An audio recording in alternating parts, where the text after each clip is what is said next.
Now in January 2018, JLR brought us the Range Rover Velar in India. Now the Velar fits in between the Range Rover Evoque, which is a smaller SUV, and the larger Range Rover Sport. And it's a very cool, very sporty, almost coupe-like SUV in the family. Now, when it was launched originally, the Velar was a CBU or a completely built unit, which means that it was quite expensive for the Indian market. Now though, as we've seen with almost everything else in the JLR stable, the Velar also gets its own CKD operations, which means that it is assembled in India. But before we tell you what's new, the biggest news is the fact that the Velar is now substantially cheaper than its original CBU version. The SUV now costs 72,47,000 rupees, and that is a huge 16,41,000 rupee price cut as compared to the original price, which started at 88,88,000 rupees. So now that you know how much the price differs as compared to the older model, let's tell you what's new in terms of the way it looks. Now the Velar now is only available in the R-Dynamic variant. Of course, there's a little badge down below here. So it gets a lot more sportier styling. So the new bumper is a lot sportier, it's a lot edgier, it almost looks like it's flexing its muscles. You get larger 20-inch wheels as standard as compared to the 19s on the previous car, and you get better LED headlamps too. But my favorite feature are these little bronze accent pieces. You get them on the front fender and the door, you get them on the bonnet on both sides, and these bumpers too have these little accent pieces, which I think look really, really cool. What you also get as a part of the standard package now is the two-tone black roof that really does make it look a lot better than the standard single-tone paint job would have. That said, the overall stance still stays the same and is very impressive, especially amongst the more pedestrian cars in traffic, and those party trick completely concealed door handles are still a very, very cool touch. And it's not just some bits and bobs that the Velar gets on the exterior, the interior too gets a whole bunch of tech as standard now. Now one of the coolest features of the Velar, of course, is the fact that it has this lovely dual touchscreen setup. Now this has become commonplace in the Range Rover and the Range Rover Sport after they got their respective facelifts, but this is the car that heralded this new design language for Land Rover and Range Rover. Now this, of course, the top screen can be set in terms of the viewing angle, so you can have it flat flush with the dashboard like this, or you can have it at an easier viewing angle for the driver, which is what most of us actually prefer. Now this screen is mainly used for, say, your navigation, media and phone services, and the one on the bottom is a more multi-purpose screen.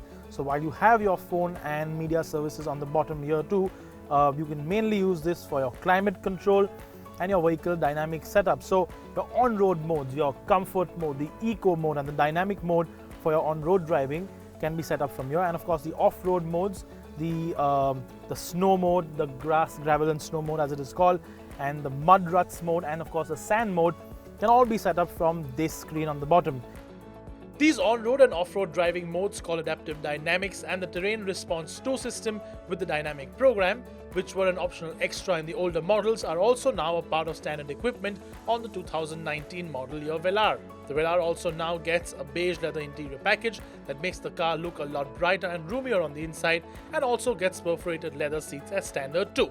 That said, it does miss out on heated and cool seats, which is a bit of a shame. Other features that used to be optional extras and now come as a part of the standard package include memory seats for the driver, 4-zone climate control, and of course that massive glass panoramic sunroof.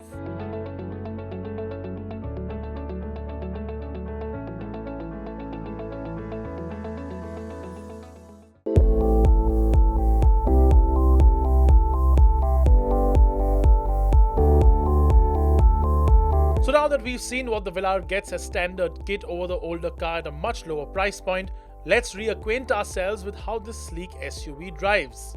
Now the Velar pretty much remains exactly the same as it was before when you're talking about stuff under the skin.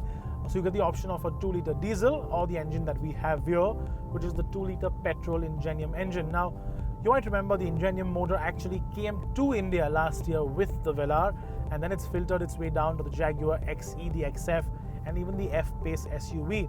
Now it's 250 horsepower from that 4-cylinder turbocharged mill, 365 Newton meters of torque, and it's mated to an 8-speed automatic gearbox.